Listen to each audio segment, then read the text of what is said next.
We drove all the way from Miami, Florida to Sandusky, Ohio, and had a great time at the Cedar Point Amusement Park. Today we enjoy our last day here and begin our long journey south. We will camp at Winton Woods in Cincinnati, visit the Smoky Mountains National Park, pass by St. Augustine, and much more. So stay tuned. Road Nomad is next.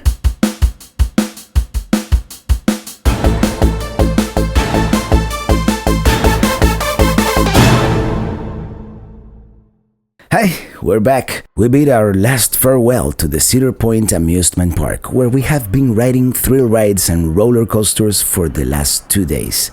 We do explore the beach a little bit and the lakefront resorts that we haven't seen yet, but time is of the essence, so let's get back on the road. We decide to explore the town of Sandusky itself a little bit and eat at this seafood place called the New Sandusky Fish Company, which comes highly recommended by the aforementioned road food book. The yellow perch sandwich is really fresh. Let's continue our journey. Okay, leaving Sandusky. Destination, Miami. Eventually.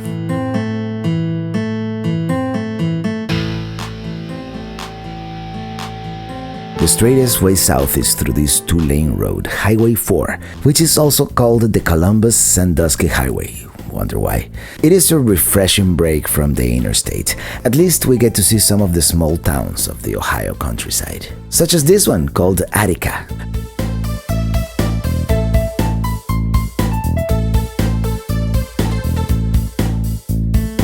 A little further down the road, Carothers. Yep, that was the whole town. Lots of churches around this area, and they all look kind of similar, with the cemetery next door, like in the olden days. We are now passing by Bucyrus, Ohio. Its motto, the small city in the middle of everywhere.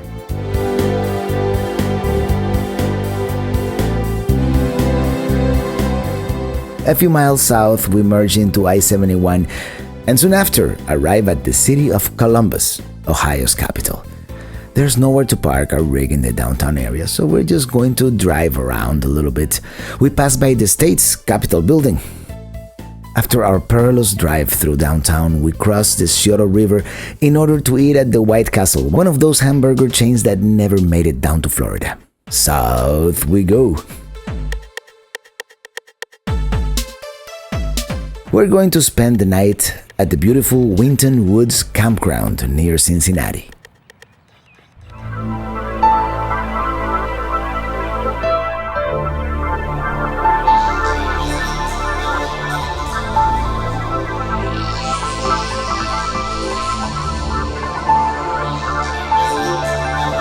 At night, while Eli and Brian try to start a campfire, I experiment with some long exposure photography, trying to write the words RV with an LED flashlight. Just got this new camera, so I have to try all its features.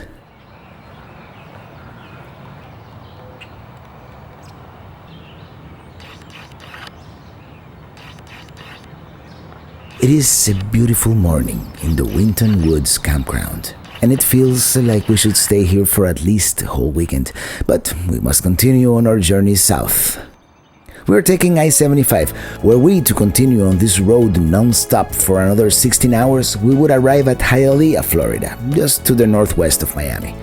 But by now you know we're not going to make the whole trip straight through. We gotta stop here and there. We cross the Ohio River once again into the great state of Kentucky. We continue south towards Lexington, the horse capital of the world, driving along the fertile rolling hills of the bluegrass region of Kentucky. We arrive by the historic district, and we're just going to cruise around downtown again just a little bit. We'll pay a more extensive visit some other time, but today we must continue. Besides, there's nowhere to park the rig. We pass by the Victorian Square and the Equestrian Park, and off we go. Next stop, Corbin, Kentucky. What's here? Well, no less the site of the original Kentucky Fried Chicken.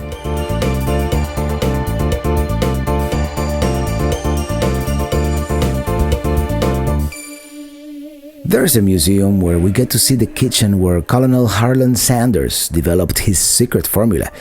as well as his office on the premises, and we can also see some memorabilia. Sanders also had a motel at this place, so they have staged a replica of what the room would have looked like. Of course, there's a regular KFC restaurant too. Yum, original recipe.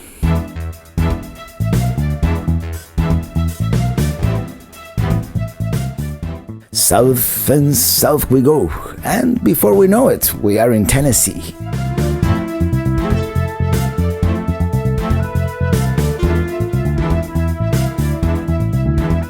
We briefly pass by Knoxville, Tennessee's third largest city and the state's first capital before they moved it to Nashville.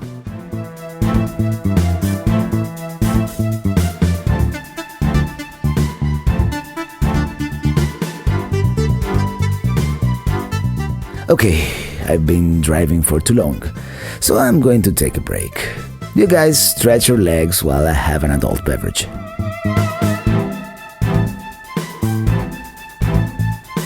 We approach the Blue Ridge Mountains and eventually enter North Carolina.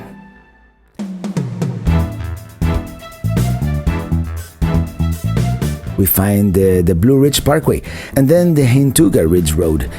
We stop briefly by the Mile High Overlook and continue towards the Balsam Mountain Campground, our home for the night, which also sits at 1 mile above sea level. And it works mostly on the honor system. Deposit $14 in the envelope and park. We are going to take this short half-mile trail and hopefully we won't encounter any bears or anything like that. It is called the Balsam Mountain Nature Trail. Not very dangerous, not very isolated. Perfect for us since up until now we've been mostly indoor people, let's face it.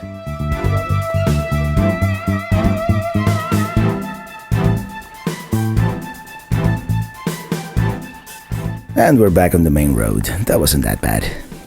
Following a fellow camper's advice, we go with him and everybody else to the Flat Creek Trail to enjoy the sunset, and you can tell it is going to be a spectacular one.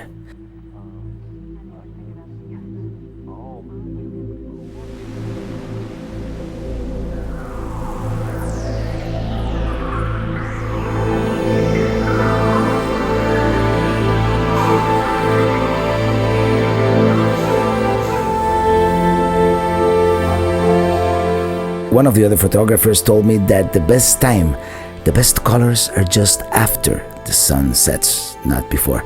And boy, was he right. It's beautiful.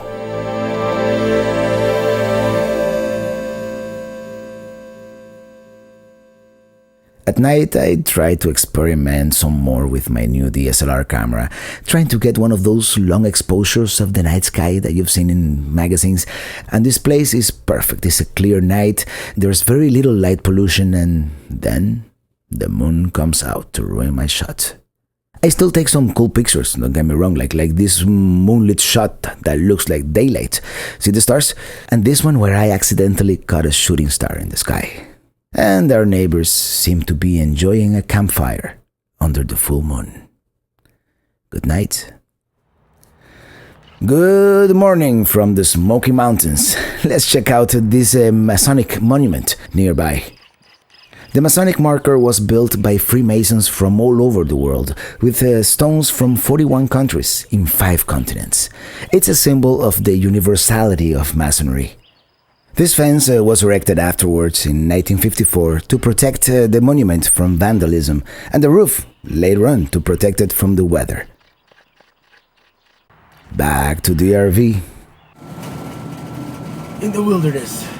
How did we get on this dirt road? Well, we wanted to check out a Mile High campground not far away. We passed by a couple more viewpoints. The Mile High Overlook still being one of my favorites. And we continue.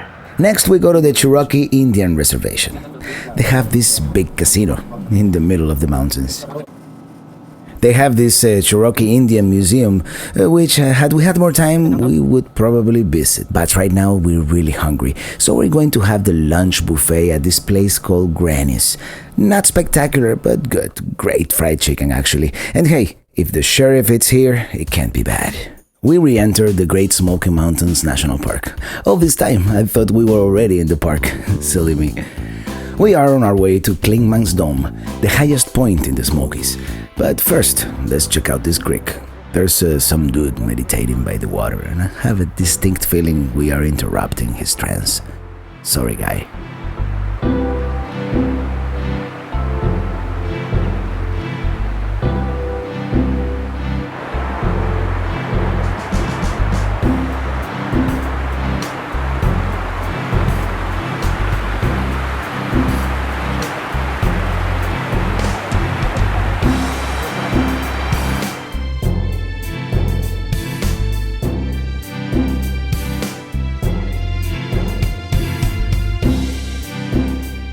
We have parked at the Klingman's Dome, and we will have to walk the rest of the way up.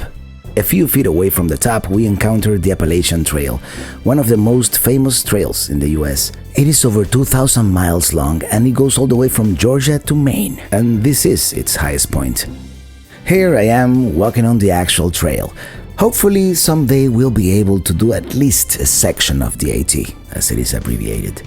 They do have this platform at the top of the mountain, and the views from the highest point in the Appalachians are breathtaking.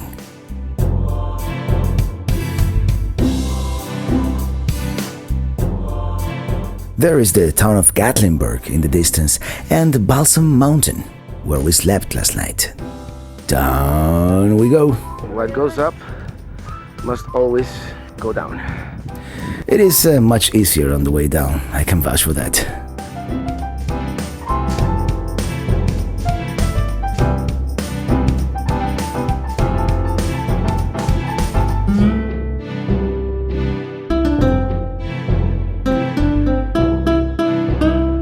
We are once again speeding south. We spend the night with family near Atlanta, and in the morning we get stuck in traffic because of this accident. I hope they're okay. And then Florida, here we come. Our last stop, St. Augustine.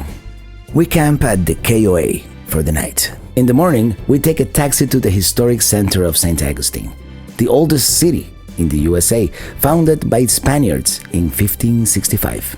It has the oldest fort, Castillo de San Marcos, supposedly the oldest wooden schoolhouse, and the oldest authentic drugstore.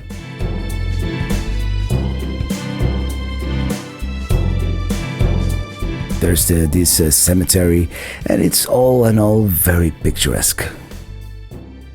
The Grace United Methodist Church, and next to it, the Flagler College, originally the luxurious Ponce de Leon Hotel, built in 1888.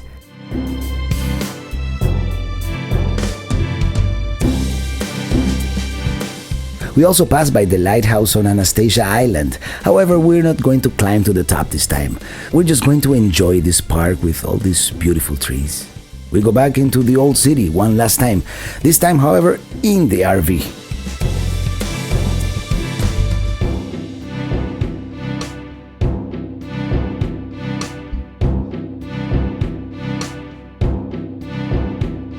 We're going to visit Ponce de Leon's famous Fountain of Youth.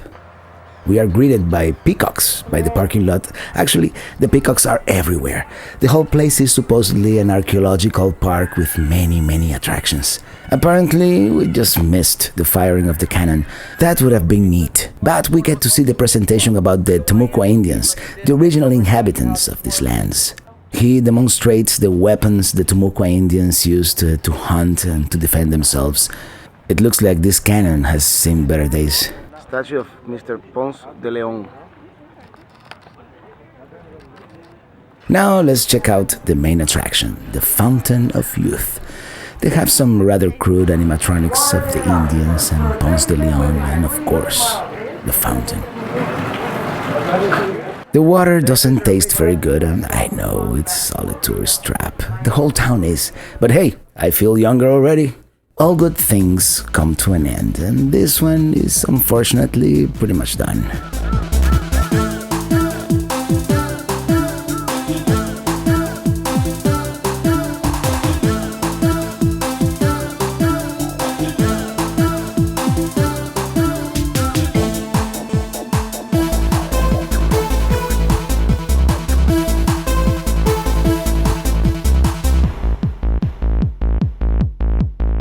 I hope you have enjoyed our first trip aboard a motorhome. Soon we will be doing this in our own RV. Keep your fingers crossed for us. Coming up on the next video, we visit another unique city, also called the Big Easy, the birthplace of jazz, the great American art form. And it happens that we're visiting during Mardi Gras. What could possibly go wrong? Anyways, stay tuned and subscribe to the channel so that you will get notified when our next video comes out. Until then, thank you so much for watching and see you on the road. Adios.